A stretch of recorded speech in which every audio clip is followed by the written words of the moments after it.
Muy buenos días a todos.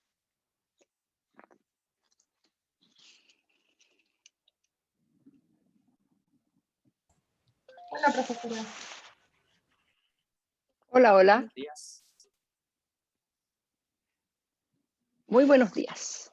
Bueno, hoy día vamos a analizar la otra cara de la moneda de la jurisdicción del Estado. Entonces, en las clases anteriores dijimos, bueno, situación normal, el Estado ejerce su jurisdicción en el territorio. Pero existen muchos casos de jurisdicción extraterritorial. Como ustedes ven, en la medida que los estados encuentran que hay algún interés de ellos que salvaguardar, que tratar de regular a través del ejercicio de la jurisdicción, lo van a hacer. Entonces, obviamente, estados como Estados Unidos o estados europeos que tienen muchos intereses geopolíticos también y políticos en otras partes del mundo, tienen una tendencia al ejercicio de la jurisdicción extraterritorial. Ahora, nosotros como nos concentramos en el ejercicio de la jurisdicción extraterritorial en función de los tribunales. Estábamos viendo casos en que, por ejemplo, una legislación doméstica tipifica un delito que se puede cometer fuera del territorio y entonces los tribunales del Estado pueden conocer de estos hechos que ocurren fuera. Entonces hemos visto como la jurisdicción en su aspecto jurisdiccional, la jurisdicción extraterritorial en su aspecto jurisdiccional. Sin embargo, ustedes ven que detrás de eso también está el ejercicio de la jurisdicción más allá de lo jurisdiccional. Por ejemplo, en este mismo caso que yo les señalaba, hay una ley, ¿verdad?, que puede tipificar un delito que ocurre fuera del territorio nacional. Esa ley es extraterritorial. O sea, hay un aspecto extraterritorial también que puede tener la legislación, ¿ya? Allí se producen roces, tensiones con otros estados, pero en un grado un poco menor que el ejercicio jurisdiccional, porque el ejercicio jurisdiccional implica ya tomar poder, ejercer poder sobre una determinada persona. Entonces, claro, la ley Helms-Burton, es una ley, tiene un aspecto extraterritorial porque está juzgando hechos que ocurren en Cuba, es decir, esos contratos de compraventa, etcétera, ocurren en Cuba, ¿verdad? Hasta allí ya es conflictivo, pero se hace aún más conflictivo si es que un ejecutivo de una empresa hotelera, de una cadena hotelera española, es tomado, arrestado en Estados Unidos. Obviamente ahí el conflicto se hace más patente. Y España probablemente va a tomar acción sobre eso. En cambio, en el caso de una sola ley, lo que vamos a tener es una crítica, políticamente se va a conversar, pero no va a llegar a un nivel de crisis como sería tomar detenido a alguien, como fue el caso del capitán de Mons, en el caso Lotus, o como han sido casos de arrestos y ejercicio de la acción penal en casos de jurisdicción extraterritorial. Para terminar esa materia, fíjense ustedes que Chile, por ejemplo, más allá, porque el Código Orgánico de Tribunales en las partes jurisdiccionales, los jueces chilenos sí pueden conocer de hechos que ocurren fuera. Ahora, si nos preguntáramos por legislación extraterritorial, hay mucha. ¿Ya? Yo no tengo un catálogo, un listado de legislación extraterritorial, pero hay mucha. Y solamente quiero mencionarles que en materia de libre competencia, el tema ha sido complejo. Si ustedes entran, creo, a la superintendencia respectiva, van a ver que hasta se publicó un librito sobre el ejercicio extraterritorial de la jurisdicción. También en materia de pesca.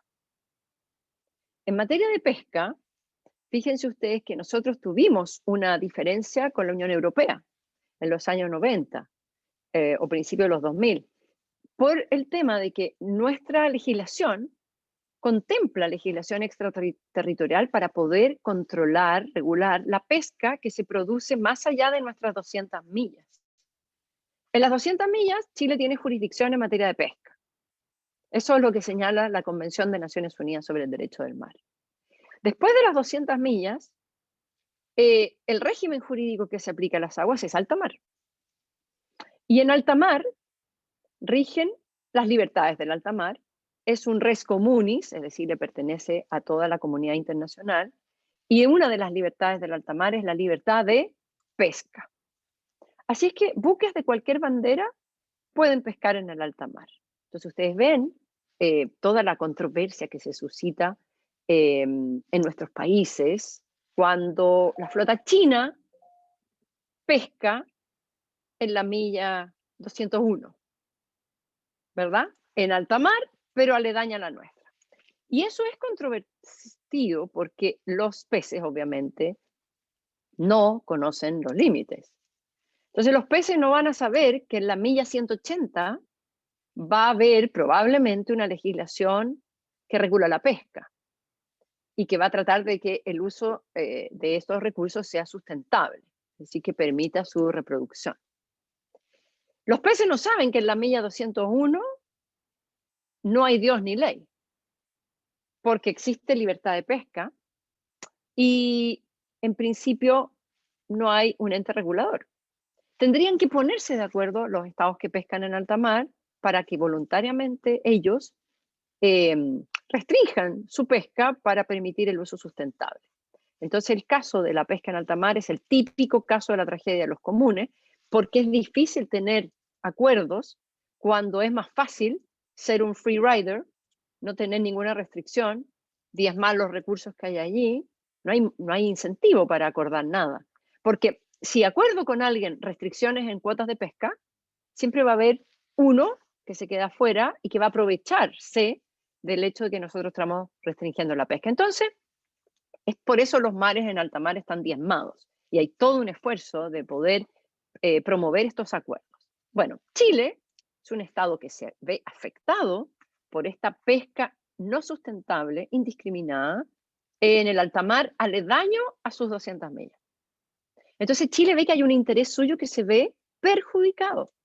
¿Qué pasa con esas especies de peces altamente migratorias que efectivamente vienen a nuestras aguas muchas veces a desovar, ¿verdad? O en periodo de reproducción, que luego se van hacia otras aguas, entonces tienen que pasar, tienen que cruzar por ese alta mar. Y allí son diezmados. Los recursos pesqueros de Chile se ven afectados. También, ¿qué pasa con especies que habitan, son transzonales, es decir, habitan en periodos en el alta mar, en otros periodos se vienen más cerca de la costa? También van a ser diezmados en el alta mar. Entonces, Chile puede decir, bueno, voy a esperar a tener un acuerdo con los países que pescan en la milla 201. Voy a esperar a tener un acuerdo con la Unión Europea, voy a esperar a tener un acuerdo con China, pero eso quiere decir puedo esperar para siempre. Así es que a Chile y a otros países se les ha ocurrido lo siguiente. Dicen, bueno, yo podría legislar. ¿Puedo legislar para el alta mar? Eso es una pregunta interesante. ¿El hecho de legislar para el alta mar es una violación de la Convención de Naciones Unidas sobre el Derecho al Mar? Porque voy a estar legislando no solo para los buques que tengan mi bandera, voy a estar legislando para todos los buques de cualquier bandera. Y voy a poner reglas de conservación, que son necesarias porque con eso protejo mi interés en los recursos pesqueros. Y la pesca es importante para Chile. Bueno, ¿qué países han legislado para el alta mar? Muchos. Y entre ellos el propio Estados Unidos. Entonces Chile hizo eso, ya que no llegaba a acuerdo con la Unión Europea, estaban los pesqueros españoles, los buques factoría españoles, frente a la milla 200, Chile decidió que iba a legislar. Así que nosotros sí tenemos legislación extraterritorial en materia de pesca.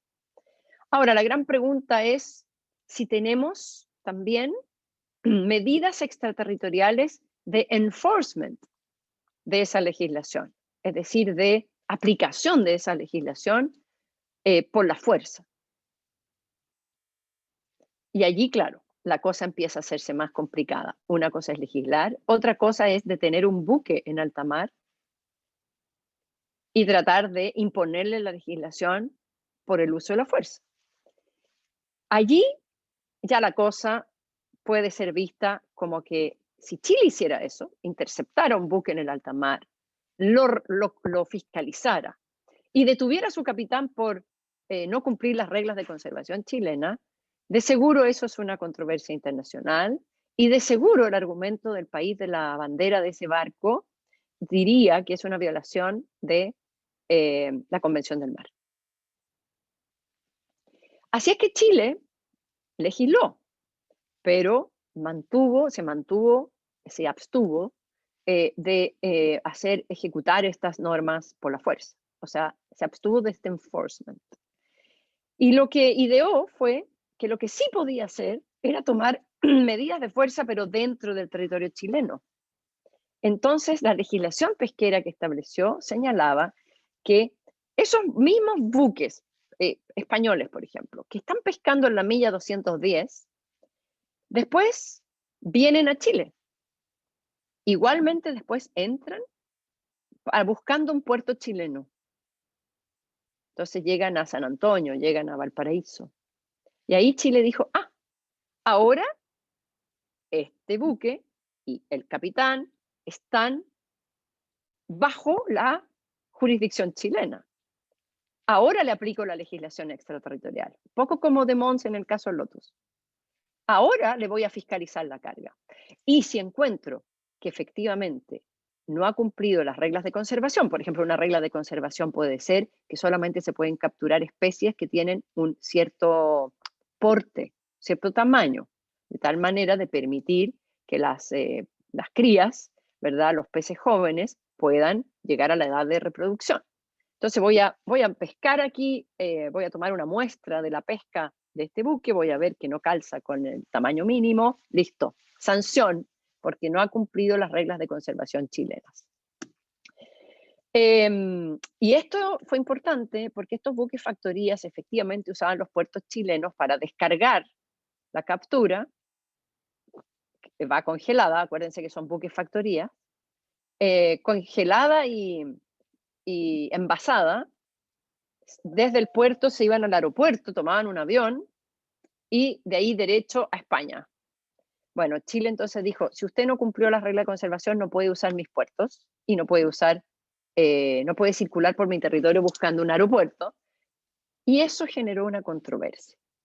Súper interesante porque la Unión Europea nos demandó. Nos demandó ante los tribunales de la OMC, del GATT, del libre comercio, afirmando que nosotros estábamos violando la regla de libre tránsito que está establecida en el GATT. Nosotros dijimos, bueno, probablemente en el GATT, en el OMC, vamos a estar restringidos de poder hacer nuestros argumentos de derecho del mar. Y entonces demandamos al Reino Unido, o sea, a la Unión Europea, perdón, en el Tribunal del Mar. Y habían dos juicios simultáneos en dos jurisdicciones distintas, donde los argumentos iban a ser más o menos los mismos, pero el tribunal probablemente iba a conocer mejor en un caso las reglas del libre comercio y en el otro caso las reglas del derecho del mar. Habría sido interesante porque podríamos haber tenido dos sentencias contradictorias, ya que no existe un tribunal superior a estos tribunales que pudiera uniformar la jurisprudencia. Bueno, lamentablemente los casos no siguieron porque la Unión Europea y Chile llegaron a un acuerdo, ¿ya? Pero para que ustedes vean cómo la jurisdicción extraterritorial es importante y es importante en una serie de materias que tienen que ver, por ejemplo, con la economía, con la regulación de la economía. Bien, vamos ahora a ver, ya tenemos un concepto de jurisdicción. Lo normal es la jurisdicción extraterritorial, lo excepcional es la extraterritorial, pero la otra cara de esta moneda es los límites o los, podríamos decir, los casos en que el Estado, por algún motivo, no debe, no puede ejercer su jurisdicción aun cuando tiene un título válido. Entonces esto se ve muy claramente con la jurisdicción territorial, ¿verdad? Porque no hay título más válido que la jurisdicción territorial. Es más, es un deber de los estados ejercer su jurisdicción territorial, porque un estado debe controlar lo que ocurre en su territorio para proteger intereses finalmente de las personas o intereses que son dignos de protección, a veces constitucional, el medio ambiente, la seguridad, etc. Sin embargo, el derecho internacional le pone límite incluso a esa jurisdicción que es la más normal y la más aceptada y requerida incluso, la jurisdicción territorial. Y ese límite está dado por lo que se llama, el concepto es inmunidad de jurisdicción. Es decir, la jurisdicción es un derecho del Estado, ¿verdad? Pero ese derecho a veces se encuentra con una inmunidad. Aquellas situaciones en que la jurisdicción no se puede ejercer. ¿Quiénes gozarán de inmunidad en el derecho internacional? Ustedes verán este mismo concepto de inmunidad como una restricción al ejercicio de la jurisdicción, incluso puede existir en el derecho doméstico, es decir, hay muchos países que establecen que ciertas autoridades gozan de inmunidad, que no pueden ser juzgadas mientras ocupen ese cargo que les da la inmunidad, ¿ya? En Chile no es así, ¿ya? En Chile no hay inmunidad para ninguna autoridad, lo único que hay es un fuero que exige un antejuicio para ver que hay cierta plausibilidad en la acción, pero toda persona es igual ante la ley y toda persona puede ser juzgada, solo que existe este antejuicio, como les digo, para proteger de alguna manera la acción política de esas autoridades, de que no se le inventen juicios para interferir con su función. Pero si ese antejuicio resulta en que se le levanta el fuero, va a ser juzgado. Ok, pero en otros países existe inmunidad en el sentido de que son intocables algunas autoridades. En algunos países el rey tiene inmunidad, no puede ser sometido a juicio, por ejemplo. Bien, eso es el derecho nacional. El derecho internacional reconoce inmunidades también, establecidas y requeridas por el derecho internacional. ¿Quiénes se les ocurre a ustedes? ¿En base a qué se les ocurre a ustedes que puede existir este concepto de inmunidad en el derecho internacional? La igualdad soberana de los estados. Exactamente. La razón para que exista inmunidad está en este principio que señala Benjamín. La inmunidad, perdón, la soberanía de los estados. Y la igualdad soberana de los estados. Sabemos que el sistema internacional es un mundo, es una comunidad de estados soberanos.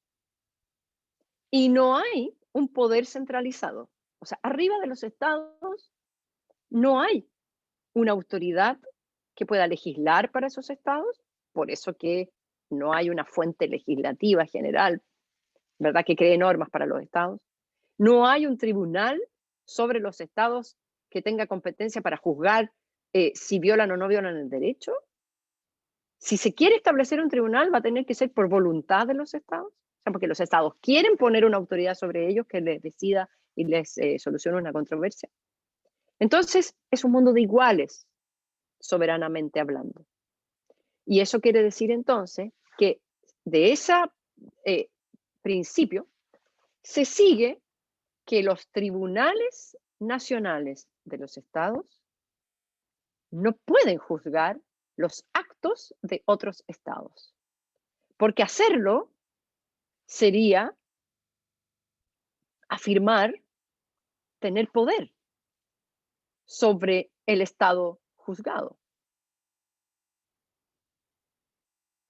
Y a partir de ese principio, entonces, existe la inmunidad.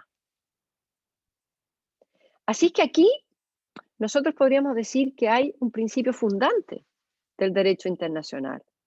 ¿Se acuerdan al principio del curso que dijimos, bueno, hay normas de costumbres, hay normas en los tratados?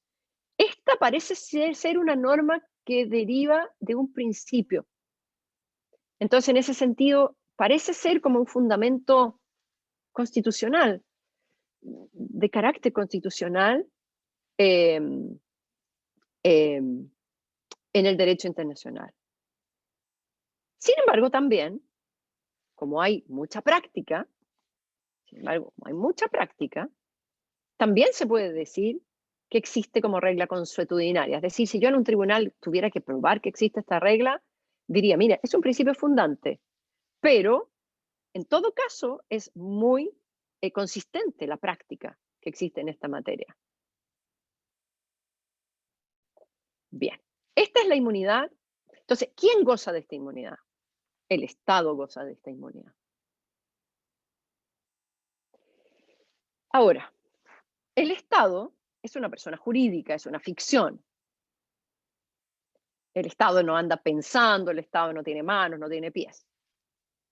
Pero el Estado como persona jurídica actúa a través de sus órganos, ¿verdad? Entonces el Estado tiene órganos también. Y esos órganos finalmente, las funciones de esos órganos son ejercidas por personas. O sea, finalmente tenemos gente de carne y hueso que es la que realiza los actos del Estado. Y esos son funcionarios, autoridades. Entonces tenemos presidentes de la República, tenemos reyes, tenemos congresistas, parlamentarios, jueces, policías, soldados, funcionarios en general que trabajan en las distintas reparticiones del Estado, ¿verdad? Así que es a través de ellos que el Estado está actuando. Entonces, la pregunta es, ¿esta inmunidad del Estado se aplica también a las personas? Entonces, por ejemplo, un Estado viola los derechos humanos, ¿verdad?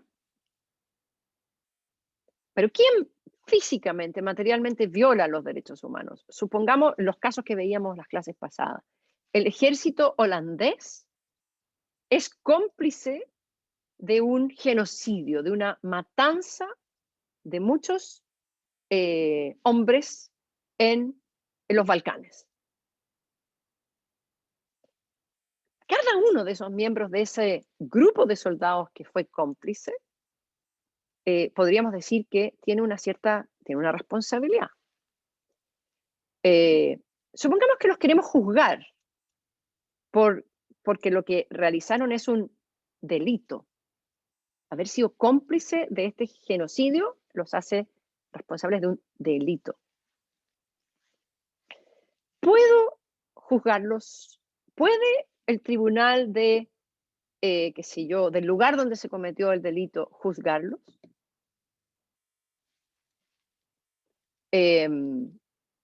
Entonces, ¿qué diría el abogado de esos soldados? Diría, a ver, estos soldados obedecieron una orden, el acto de estos soldados es un acto o de las Naciones Unidas o de un Estado. Entonces, si usted juzga a esta persona, en el fondo no solo está juzgando a la persona, está juzgando el acto de la persona. Y ese acto no era privado de la persona, era un acto del Estado. Entonces allí hay una base, un fundamento para decir que entonces esta inmunidad del Estado irradia a sus funcionarios también. ¿Ok? Esa es la lógica. Y tiene mucha lógica. Bien, esa lógica es la que se ha aplicado desde hace mucho tiempo atrás, para no tomar casos modernos como estos que le estoy relatando, pero tomemos casos más antiguos.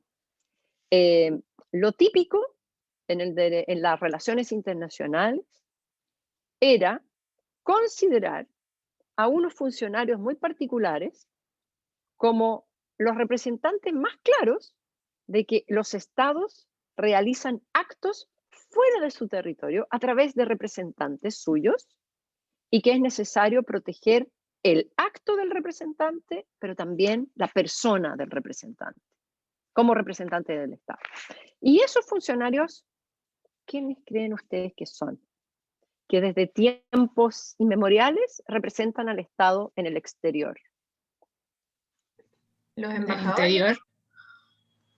Los embajadores, ¿verdad? Alguien dijo embajadores. ¿Qué dijiste tú, Montserrat? Que se me...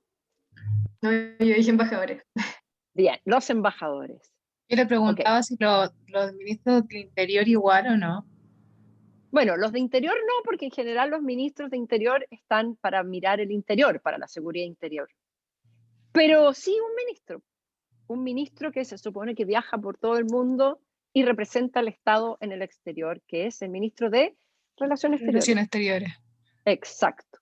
Entonces, esos funcionarios, fíjense ustedes, ministro de Relaciones Exteriores, y luego todo el cuerpo de funcionarios que trabajan en el Ministerio de Relaciones Exteriores y que a veces están en Chile, pero la mayor parte de las veces están fuera de Chile, representando a su Estado en el exterior, que son los diplomáticos. Entonces, el personal diplomático es un grupo de personas que desde antaño, como representan al Estado en el exterior, gozan de esta inmunidad. La inmunidad del Estado se irradia al diplomático.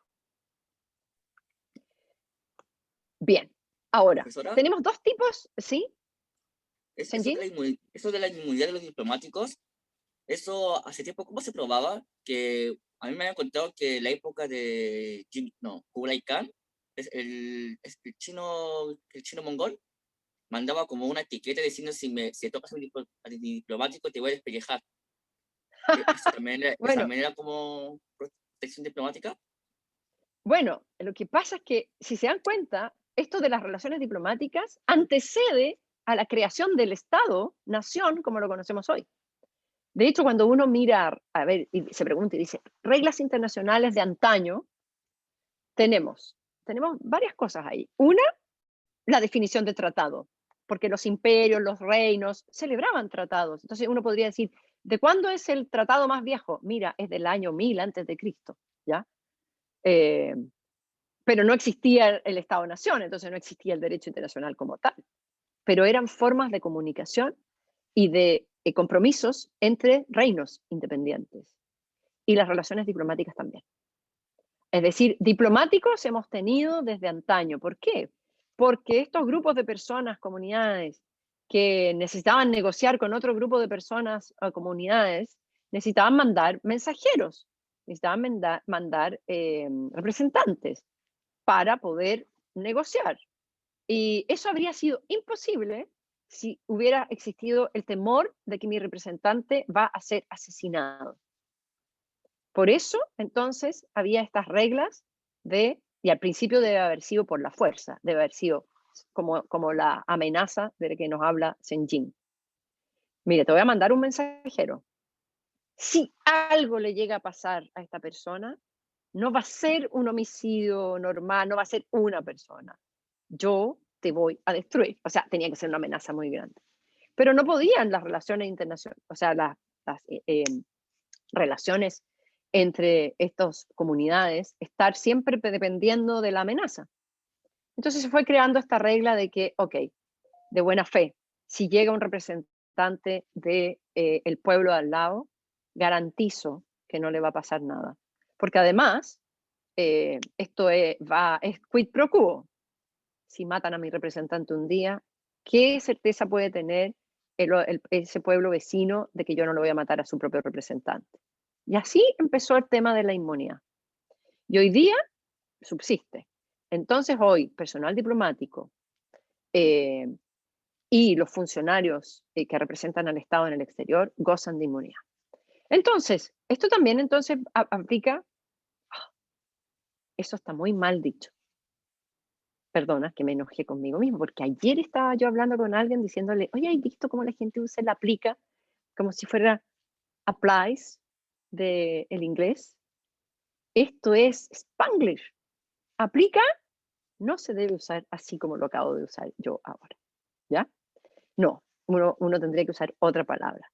Esto se aplica, ¿ya? Pero no aplica como applies. Bueno, hoy día también, fíjense ustedes, uno podría decir el jefe de Estado cuando representa al Estado fuera, también está cumpliendo una función diplomática de representación del Estado. Así que jefes de Estado, ministros de Relaciones Exteriores, embajadores y personal diplomático que se está desempeñando fuera del territorio gozan de inmunidad. Bien. ¿Qué regla? ¿Quién define esto? Bueno, los principios básicos del derecho internacional, la igualdad de los estados. Ya, pero sería mejor regularlo, ¿verdad? Porque podrían haber casos que son complejos. Por ejemplo, supongamos que el embajador es un asesino en serie. ¿Ya? ¿Voy a protegerlo también con la inmunidad o es solo para los actos que realiza como embajador? Porque ser asesino en serie no es propiamente un acto en que esté representando al Estado. ¿Ya? Eso entonces es una pregunta válida. ¿Puedo hacer la distinción entre actos funcionarios y actos que hace como una persona privada? El señor embajador puede hacer, o la señora embajadora puede hacer muchos actos, ¿no? ¿Qué pasa si es una jugadora o un jugador compulsivo y entonces tiene muchas deudas de juego y por lo tanto comete delitos para poder pagar esas deudas? O celebra contratos y no los cumple. Se compra una casa y no paga el precio y después lo quieren demandar en los tribunales para cobrarle esa deuda. Entonces, hay muchas preguntas que hacer aquí. Y porque hay muchas preguntas que hacer aquí y porque se pueden producir tensiones. Ven ustedes, por ejemplo, en Estados Unidos hay un caso del hijo de un embajador.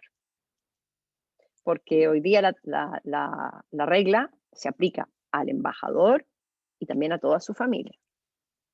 Bueno, el hijo del embajador de no sé qué país en Estados Unidos era el hijo que uno no quiere tener.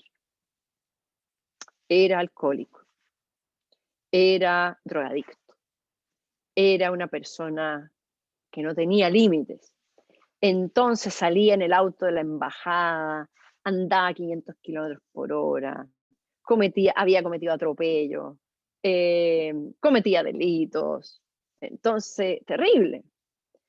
Y surgió el tema, bueno, ¿y podemos juzgar a este cabro? Es que tiene inmunidad de jurisdicción. ¿Ven ustedes? Entonces ahí hay una pregunta que hacer. ¿Le vamos a reconocer la inmunidad de jurisdicción o hay situaciones en que eso constituiría un abuso de la inmunidad de jurisdicción? ¿Hasta dónde puede llegarse? Y la pregunta interesante es, ¿hasta dónde depende del estado del territorio que quiere ejercer la jurisdicción? ¿Hasta dónde depende? ¿Hasta dónde tiene que respetar esa inmunidad y con qué fundamentos podría levantar esta protección que tiene el funcionario que goza de inmunidad? Entonces, para poder tener claridad en estas materias, los estados han codificado las reglas de inmunidad que existen como principios generales o como costumbres en dos importantes tratados internacionales. Esto lo hicieron en los años 60. Una convención del año 1961 y otra convención del año 1963. La primera es la Convención de Viena. Hay muchas convenciones de Viena, por eso que uno no puede decir así Convención de Viena nomás. Convención de Viena sobre relaciones diplomáticas. Y la otra es la Convención de Viena sobre relaciones consulares. ¿Y qué diferencia hay entre un diplomático y un cónsul? ¿Quién me podría decir?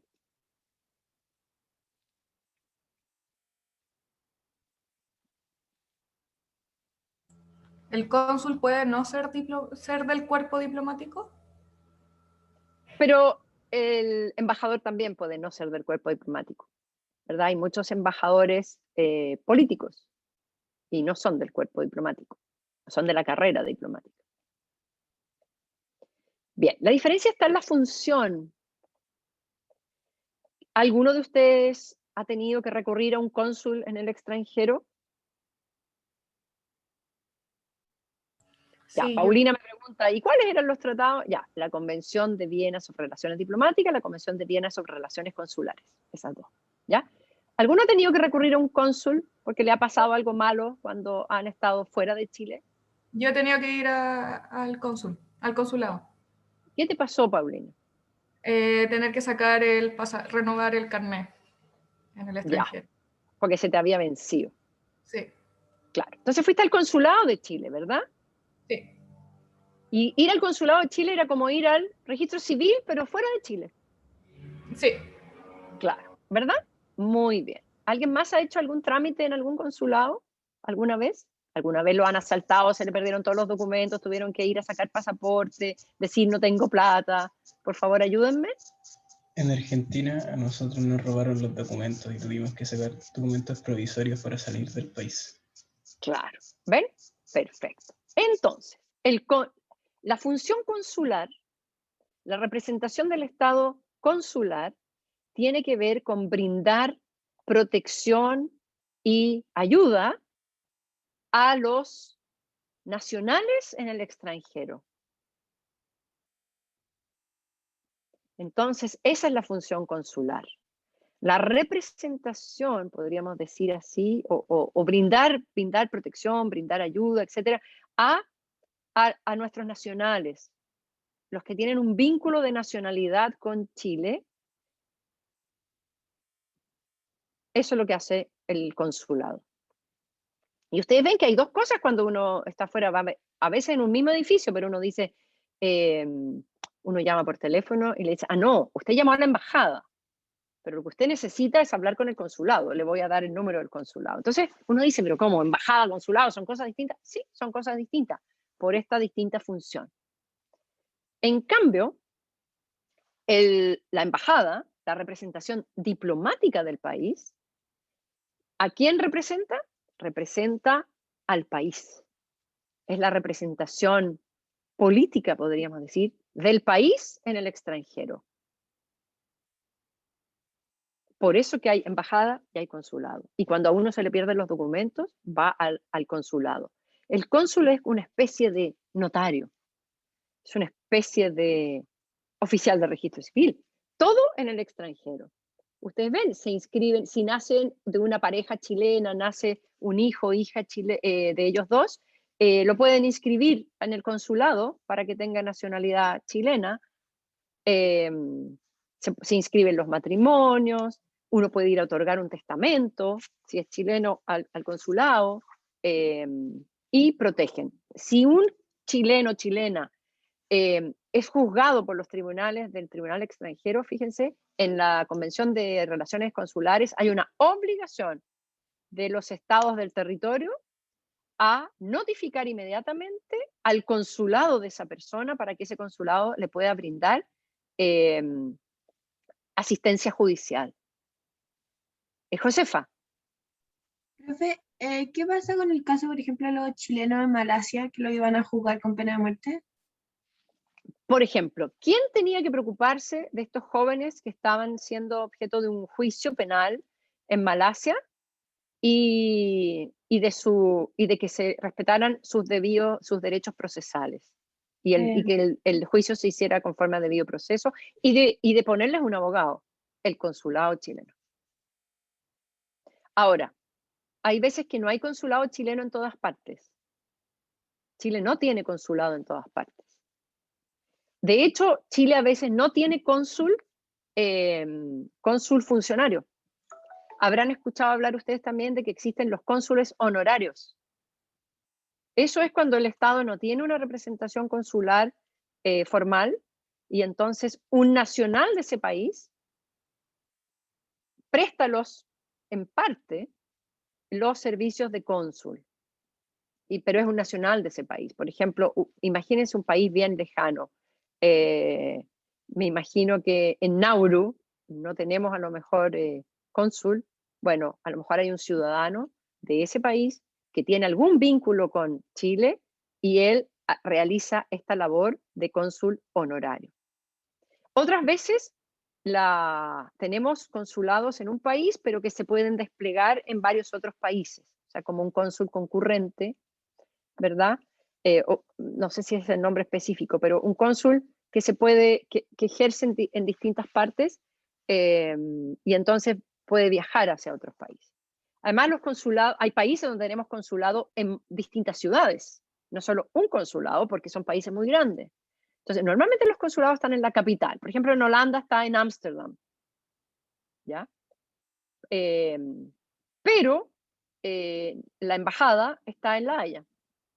Y hay países grandes, como Estados Unidos, donde tenemos consulado en Nueva York, donde tenemos consulado en Washington, donde tenemos consulado en Texas, donde tenemos consulado en California, donde hay consulado creo que en Miami. ¿Ya? Entonces, en distintas ciudades. ¿Por qué? Porque sabemos que hay muchos chilenos viviendo allá y claro, es un territorio muy vasto, entonces no puedo pedir que la gente viaje y cruce un continente, si es que está en Los Ángeles, ¿verdad? Que tenga que viajar a Washington para hacer sus trámites o para brindarle protección.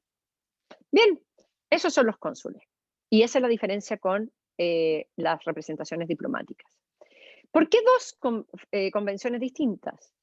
Bueno, porque la inmunidad del personal diplomático es mucho más amplia que la inmunidad del personal consular.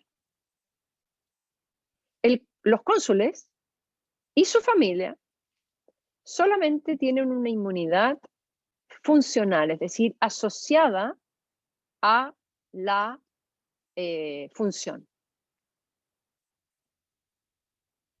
En cambio, el diplomático, como representa al país políticamente ante el Estado acreditante,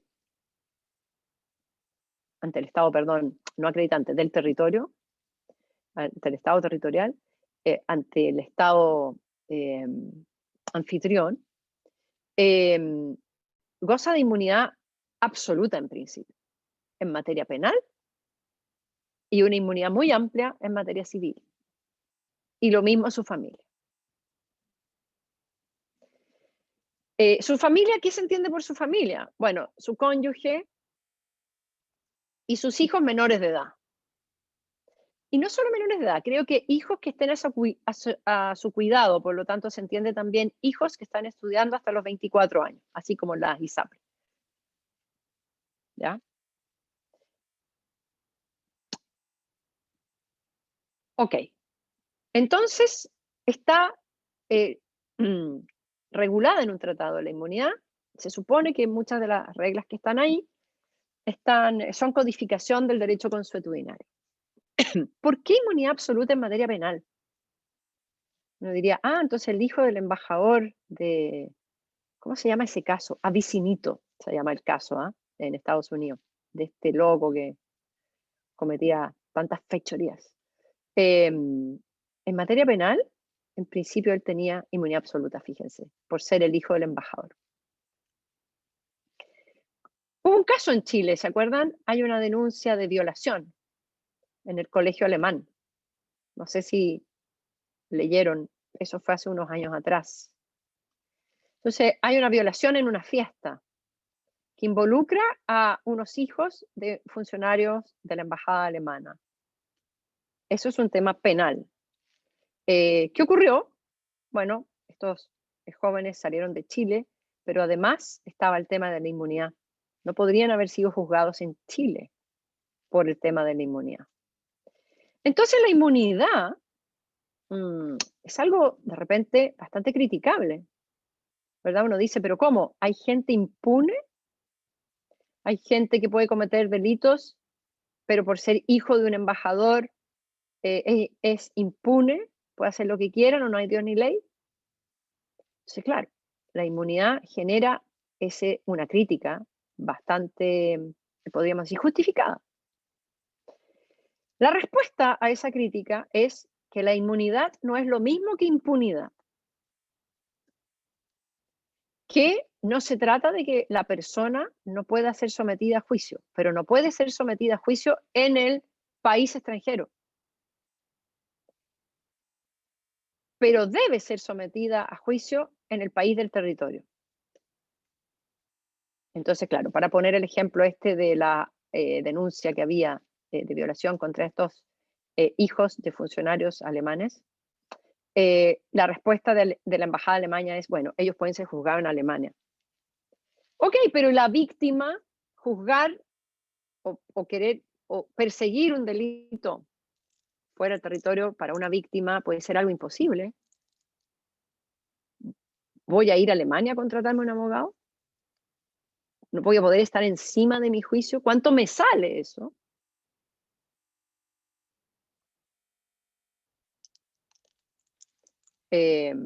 Entonces, puede que finalmente esa dificultad resulte en impunidad.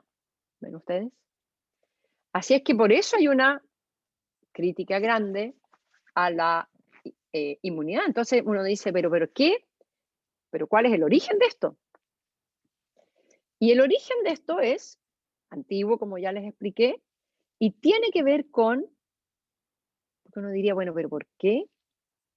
¿Por qué tienen una inmunidad tan absoluta si la profesora nos decía que el objeto de la inmunidad era preservar el principio de igualdad entre los estados? Y no veo que se viole el principio de igualdad entre Alemania y Chile por juzgar a unos jóvenes acusados de violación. ¿Dónde está la violación de la igualdad del Estado de Alemania?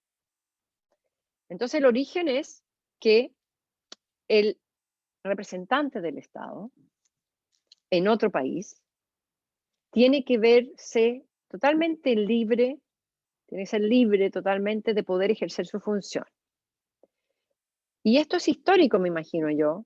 Me imagino yo que en la medida que hemos avanzado en civilización, uno vería que probablemente no se va a usar el derecho penal para amenazar, para amedrentar a los representantes de otro Estado. Sobre todo, además, estados con los cuales no teníamos ningún conflicto de guerra ni nada de eso.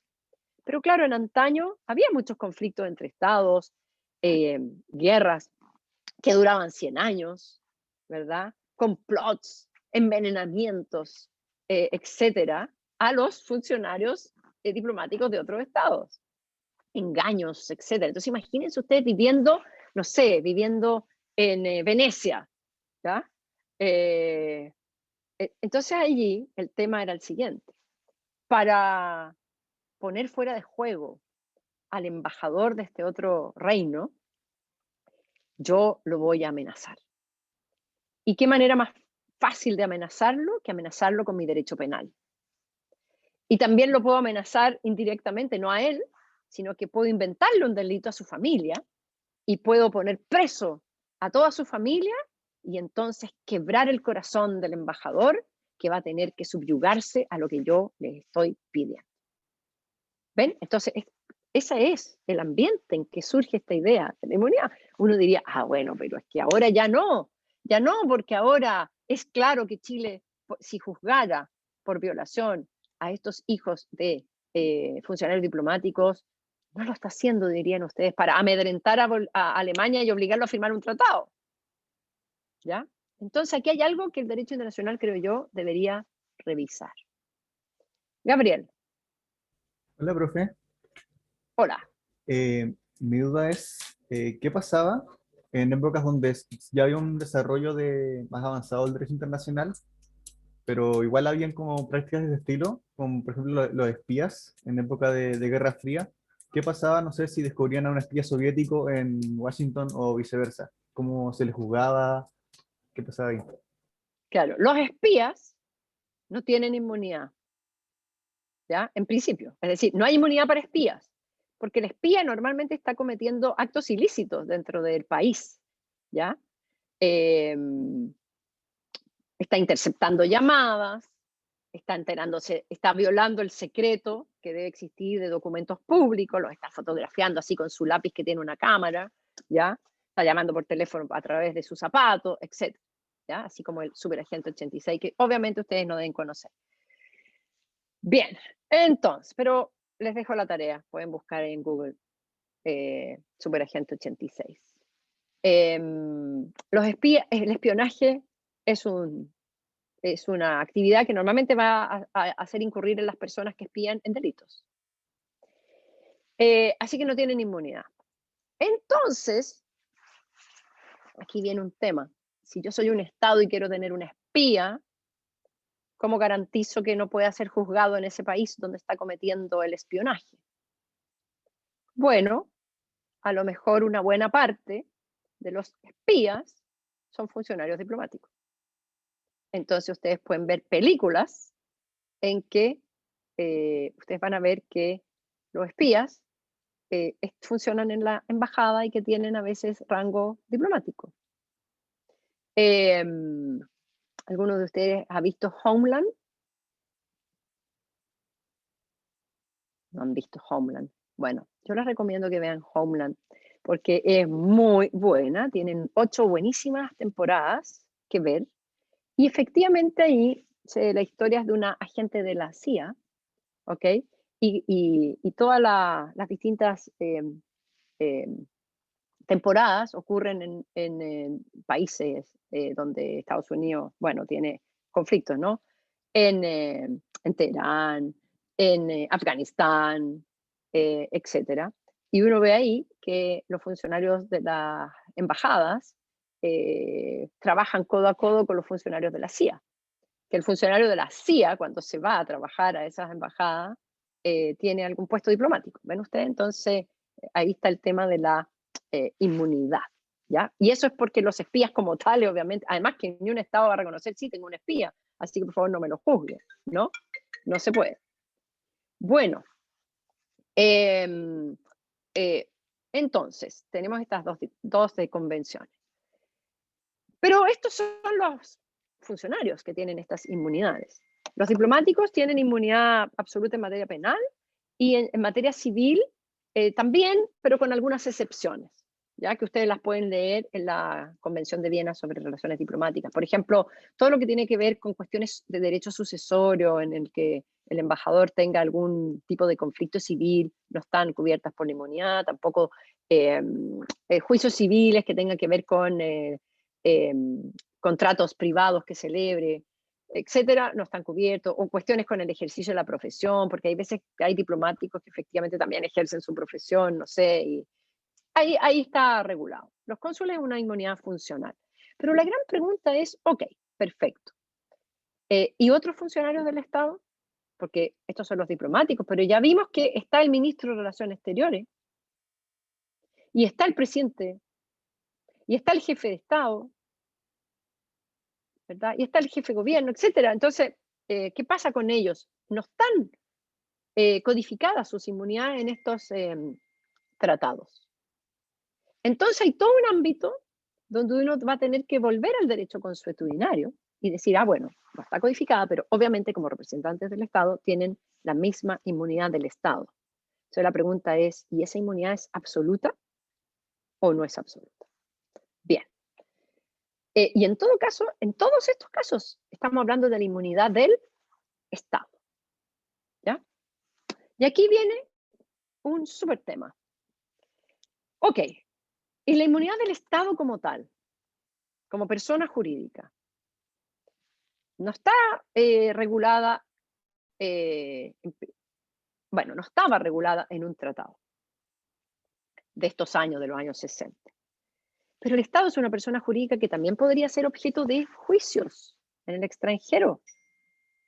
Porque los estados celebran contratos, realizan actos financieros, tienen cuentas corrientes en bancos extranjeros. Chile tiene cuentas corrientes en bancos en Nueva York, en Estados Unidos, ¿verdad? Chile toma préstamos como Estado. Bueno, ¿pueden ser objeto de juicios en los tribunales domésticos? Entonces la respuesta es, bueno, obvio, es el Estado, así es que en principio tiene inmunidad. ¿Y cuánta inmunidad? Bueno, la más absoluta. Penal, aunque, claro, como persona jurídica, probablemente cuando todo esto surgió no había, es difícil pensar en la responsabilidad penal del Estado de Chile como persona jurídica. Así que sobre todo responsabilidad en materia civil, en materia de juicios que se puedan interponer contra el Estado para cobro de perjuicios o para cumplimiento forzado de contratos. Bien. Pero aquí de nuevo se da una situación injusta. Piensen ustedes que un comerciante celebra un contrato con el Estado de Chile, entonces una empresa le cobre al Estado de Chile directamente, supongamos. Luego el Estado no cumple. El contrato se celebra en Nueva York. Entonces, el Estado de Chile puede demandar al privado para que le pague el precio. Pero el privado no puede demandar al Estado de Chile para que le entregue la cosa. Entonces se da un desbalance en tratados comerciales. Es injusto también. Bueno, a partir de esa injusticia y de ese desbalance de derechos que rompe la igualdad de dos contratantes en contratos privados, es que a partir de los años 50, ciertos tribunales domésticos empezaron a levantar la inmunidad para poder juzgar, o sea, para poder conocer de juicios civiles en materia de incumplimiento contractual. Y eso comenzó en tribunales italianos, tribunales europeos en general.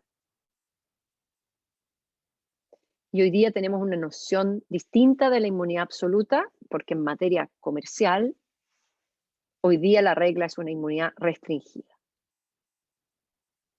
Y eso se los voy a explicar a partir del lunes. ¿Ok? Bien. Y también vamos a analizar el caso Pinochet. Así que yo les subí unos documentos del caso Pinochet para que lean durante ya no hay clases el lunes. Porque, ¿cómo es esto de que se pone un feriado y a uno le informan que hay un feriado ayer? O sea, les quiero decir que esto es muy poco serio. Nosotros vamos a perder una clase, pero hay gente que va a perder una operación que está esperando hace mucho tiempo. Hay gente que está esperando una consulta médica y la va a perder. No es posible que se legisle de esta manera. Así que me quejo de esto, de un feriado que te lo anuncian con 2 días de anticipación. No puede ser. Bien, no estoy en contra del feriado, muy bien, pero no puede legislarse el día antes de que al otro día hay un feriado. Bien, nos vemos entonces el martes. Y aprovechen el fin de semana para leer las lecturas que están en el curso. Que tengan un bonito fin de semana. Cuídense mucho. Chao. Chao, Chao, profesor. profe. Chao, Chao, profe, profesora, que que esté muy esté bien. bien. Bien. Profe, que estén Muchas gracias. Chao, profe.